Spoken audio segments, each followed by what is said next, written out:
life of Koku, Be the Beginning. Koku is one of the protagonists in Be the Beginning. He works as a violin craftsman under Lily's father and has the ability to transform into a black-winged, heteromorphic being. He is also the true identity of Killer Bee, a name derived by his unusual way of writing the number 13 at his murder sites. Since the attack on Jaula Blana, orchestrated by Gilbert Ross, that took the lives of several of his classmates, including Dr. Heath Flick, Koku has spent the last 7 years in search of his love, Yuna, in hopes of reuniting with her. Welcome to the Amagi. In today's video, we're going over the life of Koku. Before we begin, we publish a new video every day, so be sure to subscribe to our channel and ring the bell to get notified about our latest videos. The Amagi's reach stretches beyond just this channel, so if you're a fan of us, please consider subscribing to our other channels and following us on all our social media. Help us reach our goal of passing 100,000 followers on all of our accounts by the end of the year. And with that out of the way, let's get into the video. First introduced as trying to give some red bean buns to a comically late Lily, Koku is portrayed as quiet and kind. He works as a craftsman at Lily's family violin shop, having a knack at restoring violins to their former glory. In reality, Koku is actually the mysterious Killer Bee, chased down by the elusive and mysterious market makers. Koku is killing other criminals while leaving behind a mark that looks like a bee and some slashes next to it. He seems to be on the search for someone, but can't fully remember who or what happened to him. As the police and RIS are on the hunt for the Killer Bee, Koku continues to clash with the market makers as they use seemingly common criminals to lure Koku out. At the heel of Koku and market makers is Detective Keith and Lily. Keith seems to know a lot more than he lets on, and aware of the presence of a third party as the police and RIS try to track down Killer Bee. Lily also picks up on the missing connection between the killings of Killer Bee and a third party, but is told by Keith to stay out of it for her own good. Nonetheless, she continues to investigate. In the first episode, 2 of the 3 serial killer Kraus brothers are killed by a vigilante in the middle of one of their kills. The third brother, Julian, who was monitoring his brothers, survives this attack and swears revenge. The killer leaves behind a mark, B, with some slashes, connecting this kill to other kills also marked with a B. The RIS, including Lily and Boris, are investigating the crime when Lily spots a regularly dressed man trying to enter the crime scene. As she approaches to deny access, he reveals that he works for the IRS and is Keith. Unaware of who that is, Lily continually tries to tell him to leave until Boris greets him warmly. Keith is actually a detective that left a long time ago, but has returned in light of these new murders. Julian, bent on getting revenge for his 2 brothers, is approached by a mysterious person with clown tattoos.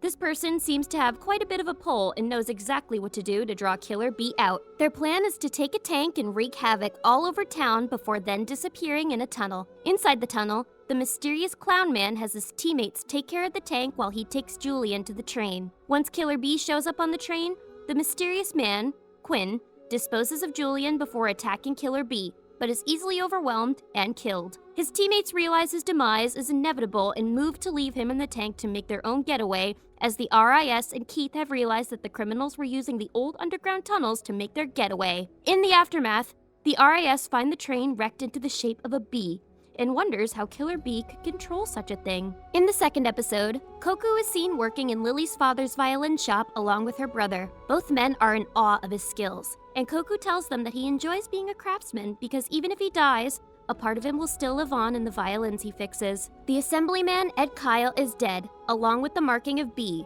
although Keith suspects it to not actually be Killer Bee. Instead, it is another terrorist intent on attacking the mayor. These terrorists are also being used by the same mysterious organization that aided Julian, with markings similar to a clown. They plan to lock down a gala with the threat of a poisonous gas that will release unless their demands are met. However, while the RIS is dealing with these terrorists, Koku meets with one of the clown-tattooed members, Izanami, on the roof of the building. They talk, and Izanami states that he was surprised that Koku would be lured in such easy bait, and that person must be special, but says that Koku probably doesn't even remember who that is. Taunting Koku with the information that he wants so desperately, Izanami says that if he comes with him, he will tell Koku what he wants to know. Koku doesn't take the bait and prepares to attack. The third episode starts out with Koku and Izanami about to start fighting, and when they do, lights and sounds from their battle attract Keith's attention. As Izanami leads Koku away by skateboard, Koku follows with his wings. Keith hijacks Boris's car and starts to chase after them. When questioned by who they are chasing, Keith can't give an answer to Boris, but just feels that he's on the brink of something. The other terrorist members are eventually killed by Izanami's organization, and the other RIS members are dealing with the release of the gas, which is revealed to only be knockout gas and not the poisonous one. Izanami and Koku reach a lake and talk a bit more about the missing person Koku wants to find but can't remember. Izanami taunts Koku, saying Koku can't even remember much about himself, and he can hear his desperate shouts for attention. As Koku turns into his black-winged form with his blade, Izanami states that he's been thinking about who locked away Koku's memory and has come to the conclusion it was Koku himself, because he wanted to forget everything that happened on that day, but he doesn't want Koku to forget about him. Izanami then reveals his left leg has the same ability as Koku's left arm to turn into a sword. After a fight, Koku is able to defeat Izanami. Izanami requests Koku to take his leg as it will be of use to him in the future, and to touch Canopus. By the time Keith and Boris arrive to the lake, Koku and Izanami's body is no longer there to be found. Koku is seen in episode 4 to be walking on the streets headed to the Royal Library. On the way, he is spotted by Lily, driving by. As he gets in to ride with her, he asks Lily if she knows what Caponis is, and is surprised when she knew it was a star. Koku arrives at the library, and right as he walks in, and Keith, also at the library, walks out, Izanami's words, "touch Canopus," rings in his head. However, as he turns around, he doesn't notice anything out of the ordinary and continues into the library. He is then seen again, reminiscing his fight with Izanami and his words to touch Canopus, and remembers the image of a little girl with pink hair. As Koku looks up to the stars, specifically Canopus, he sets his mind to eventually reach it. In episode 5, there has once again been an attack credited to Killer B. However, the victim was not a common criminal, but rather a member of the RIS, Bran, after he discovered that all the cameras on phones or computers was actually recording and being monitored. Meanwhile, Koku is at the violin shop when a voice in his head telling him to touch Canopus, and when he looks outside to the window, he sees Keith and Lily. He decides to follow them and spends the day trailing the two of them, specifically Keith. He listens in on his conversations all day, including his conversation with Dr. Friend Gilbert, including his curiosity of Ahab's last thoughts before going up against Moby Dick. Bran survives the attack and gives Keith a watch. Keith is able to crack the code within that watch and determines it was not actually Killer B that attacked him, but another member of the RIS, Jean Henry Richard. Jean Henry Richard refuses to tell Keith anything, but admits that he is in fact part of the mysterious group and has been in it for the past 8 years. Surprised that Keith continued acting like his friend even when he suspected it. Instead of revealing anything to Keith, Jean Henry Richard opts to slit his own throat. And while Keith tries to save him, he's knocked out by Koku and is taken to a roof. When Keith awakens, he is instantly aware that he is in the presence of Killer B. On the roof and in episode 6, Koku demands Keith to tell him about himself and where Yuna is. Keith refuses to tell him everything, but tells him to meet him tomorrow at Heanji, where he will tell him everything because he needs to show him something. Keith knows that the B sign is actually a cry for attention, in which he is letting Yuna know that he's alive since he can't find her, in hopes that she will find him in return. The next day at Heanji, Koku and Keith meet up. There, Keith asks for Koku's name and offers his own, even though he is aware Koku knows. Koku only wants to know Yuna's location, but Keith reassures him that if Koku is alive, so is Yuna. Instead, he starts with the phrase Jaula Blana Institute, and says everything started at the Jet Black. At the end of the 16th century, 13 fossilized skeletons were found in the ruins on the top of a mountain. The scientists identified winged skeletons as progenitors of humanity and were essentially gods.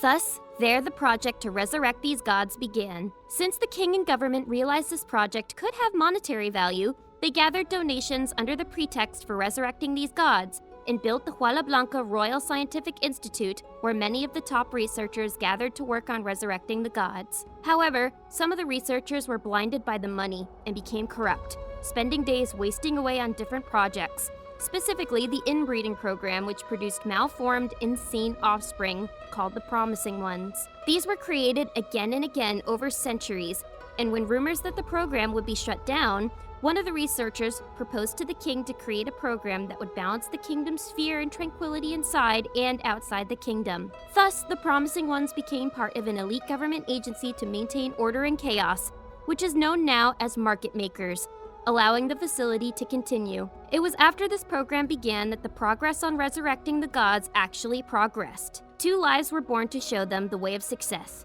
But something happened. From here, Koku remembers being in a burning building, looking for Yuna, his dead friends, and his signature B on the chalkboard. Koku asks Keith how he knows so much about him, and Keith reads a name next to 13 from a notebook saying it's written Kurohane, meaning black wings, but actually read as Koku. The jet black epitaph is then brought up by Keith, saying it's on the top of Mount Cremona.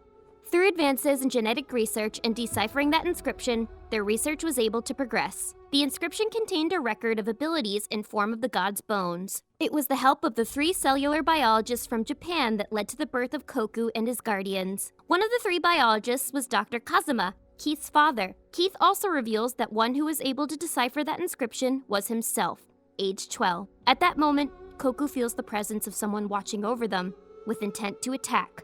Koku engages with the attacker, whom is wearing a mask. The fight gets intense and eventually destroys the temple, with Keith in awe of their powers. In the middle of the fight, Koku is able to knock off the mask, and the attacker is revealed to be Yuna. Stunned, Koku refuses to fight and asks Yuna if she remembers him. She states that he is the reason all of their friends are dead and stabs him in the stomach. Still, Koku begs her to remember him, and she is hit with memories of their younger selves. She remembers and asks Koku where he's been all this time, and she's been waiting for him. At this moment, Minatsuki, whom was watching the fight, stabs both and removes Yuna from Koku. In episode 7, Koku, desperate to take Yuna back, tries to attack. However, Minatsuki has the upper hand and has air blimp above him shot down spears. Koku, completely down, is about to be taken by the market makers when Keith shows up with a shotgun and shoots Minatsuki. Minatsuki is actually harmed and is shocked that he could be harmed, as he was told only the black-winged king could harm him.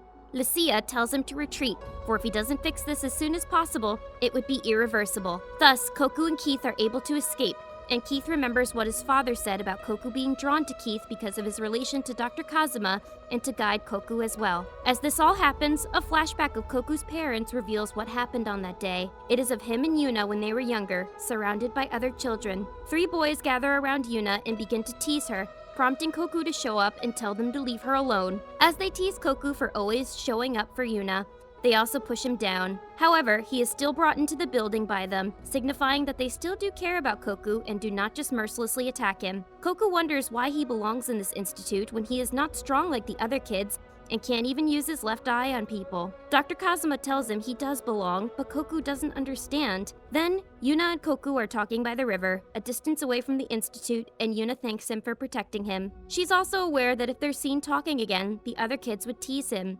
So that's why she brought him out so far, and says that she would also protect him. The 2 of them come up with a sign that they would draw whenever they needed help, so the other would know to come. This is the origin of the B sign that is left by Killer B, in which B is 13, and the 4 slashes is 4 in Roman numeral. Soon after, their institute is attacked by soldiers. Koku instantly runs to Yuna's room to look for her.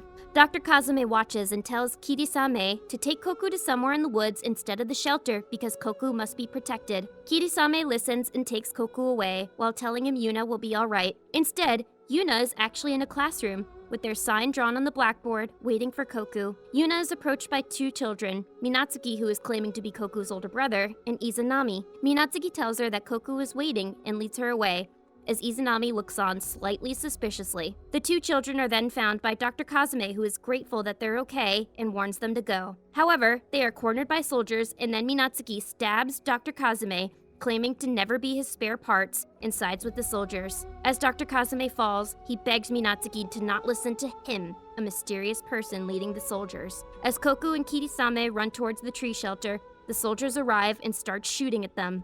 Kirisame tells Koku to go into the tree and lock it, and that he will be right behind. Kirisame's arm turns into a blue steel sword as he goes to face his attackers. Other children soon arrive and also begin to attack the soldiers. When Koku finally leaves the tree shelter, all the children are dead, and he runs back to the institute. He sees the sign Yuna left for him in the blackboard and is crushed that he missed her. He then finds Dr. Kazuma as he's dying of his wound from Minatsuki, and he gives Koku a slip of paper that would tell him what to do. With set instructions, he returns to his dead friends and begins to saw off Kirisame's arm, resulting in his own arm. In present day, Koku is sheltered by Keith, also on the run, as he is the suspect in the death of Jean Henry Richard. Badly injured, Koku talks to Keith about his past, and that his left eye has the ability to alter memories. Since he was told to never use it on anyone, Koku used it on himself when he no longer wanted to remember the memories of back then. In episode 8, Keith and Koku discuss their current situation. Keith says he saved Koku because he still has things to ask him. Keith reveals that his sister was murdered a long time ago, and someone named Dead Kyle was the one they thought was the killer. Dead Kyle admitted to the murder and was arrested for the crime. However, while he was still in the mental hospital, he escaped. And while in the middle of committing new crimes, he was killed by a third party. Keith wants Koku to tell him about Dead Kyle and why he admitted to a crime he never committed, and who he was covering. Koku tells Keith Dead Kyle was a released Reggie, Regulus Gendrive Immortal Edgersis, meaning he was not human. Koku tells him Reggies are essentially ancient demi-humans created solely to fight, and that Dead Kyle was one of the Reggies that attacked the Institute that day. Koku admits that he killed him, and Keith is not surprised to know that Killer Beeb's motives this whole time was revenge, and concludes that everyone killed was a Reggie involved in the attack on the Institute. Koku swears to continue his revenge campaign until he finds Yuna. Keith also tells Koku that the market makers also sometimes manipulate humans to do their bidding. As the two of them continue their fugitive run, they discuss the presence of Reggies in society. Reggies go insane after a certain age and are usually discarded, but can be returned to normal with the gold solution, which adjusts their testosterone and dopamine. Koku tells him that there are more residing than you would expect. Koku also states that the only way to stop Reggies is to kill them because they are essentially weapons and do not stop. At their new hideout, Koku and Keith's conversation continues. Keith is aware that blue steel is the weakness of Reggies because of his father's notebook. Koku is impatient about just hiding and wants to do something, but Keith says that they will wait until Koku is back to full health. When Koku proves that he is, Keith gives him his theories on who is behind all this. He says that he's been studying two men, which is why he came back in the field, but is constantly stumped by two assumptions that seem unrealistic. One is the existence of non-humans, and the other is an ability to bend and change people's will. Koku then realizes Yuna is not the same Yuna that she was before, and was probably controlled by Man 1, and has the same ability as himself, concluding that they are probably related. This Man 1 is also the one that constantly tries to capture Koku. When Koku asks about Man 2, Keith tells him it's unrelated to him. Keith wonders why Man 2 is partners with Man 1 instead of Man 1 controlling him with his ability, and comes to the conclusion that Man 2 is immune to the ability and has his suspicions on who it is. Koku is convinced and agrees to help. Keith tells him that their base is in the skies, near Canopus, just as they are caught by Lily, who has been tracking them this whole time. The three of them return to Keith and Koku's hideout and tries to hide their relation to each other. However, they are soon under attack by Takeru, who is sent to scout them out. The next episode begins with Keith and Lily ducking from bullet wounds as Koku changes his arm into a sword in front of Lily. Keith tells her to watch closely as Koku flies towards Takeru and easily kills her. Keith decides to part ways with Koku and follows Lily back to the RIS to get interrogated, but also begins his attack on Man 2. Episode 10 begins with Koku on top of a snowy cliff and thinks back to his conversation with Keith when they were still together. Keith tells him how he can fly to Moby Dick, a white ship in the skies, by following the route of a specific bird, by jumping off a specific cliff at a specific speed to catch an updraft and to ride it up. Keith hypothesizes that the ship is where Yuna will be, because that is the market maker's base, and believes she's still alive even after the stab wound because of the inscriptions. Keith says he is the one that translated it, and because of the one story that stood out to him was the tale of two shrine maidens, in which on the 13th, a man was chosen by two shrine maidens to receive power, companions, and wings, and became the Black-Winged King. They also granted him a steel that burned blue. Afterwards, they told him to decapitate one of them, and her power would merge with him. In this situation, Izanami gave him her power after he killed her. The other would rule with him and share the same fate. Koku, upset that Yuna would eventually share the same fate at him, is upset, but Keith tells him to fight against fate. Koku sits on the cliff, preparing his flight. In episode 11, he is seen flying towards Moby Dick. On board Moby Dick, Minatsuki is becoming more unhinged as he attacks Yuna, who believes that Koku will come for her. Lacey is seen walking towards Minatsuki with a gold solution needle, but decides not to relieve him of the madness and to use him as a distraction to escape with Yuna. When Koku is close enough, both him and Yuna's hair turn white. When Minatsuki and Koku meet, Minatsuki is completely insane, not remembering who he is, and wildly attacks Koku. Koku easily defeats him and wanders the airship looking for others. However, Lacia and an unconscious Yuna have escaped by helicopter and blows up the ship, breaking Koku's sword arm. Lacia waits for Koku at Jet Black with Yuna tied up. Keith warns Koku to not go to Jet Black as this is the only place where his regenerative skills do not work. Still, Koku goes to save Yuna. While waiting for Koku, Lacia tells Yuna of his obsession with Black and that he is perfect because it is created by mixing all of the colors together. Lecia reveals that he was often alone and wondered why he was kept isolated until Izanami came along. It wasn't until that night when the Reggies attacked that he learned the truth, and he was just spare parts for Koku. However, in reality, it was because he was a perfect Reggie that he successfully survived stabilization and was immune to Koku's eye, meaning that he was a threat to the military. Thus, that night, the Reggies actually attacked because of Lecia, who is actually Minatsuki. Lecia controlled another Reggie to make sure that another Reggie believed he was Minatsuki,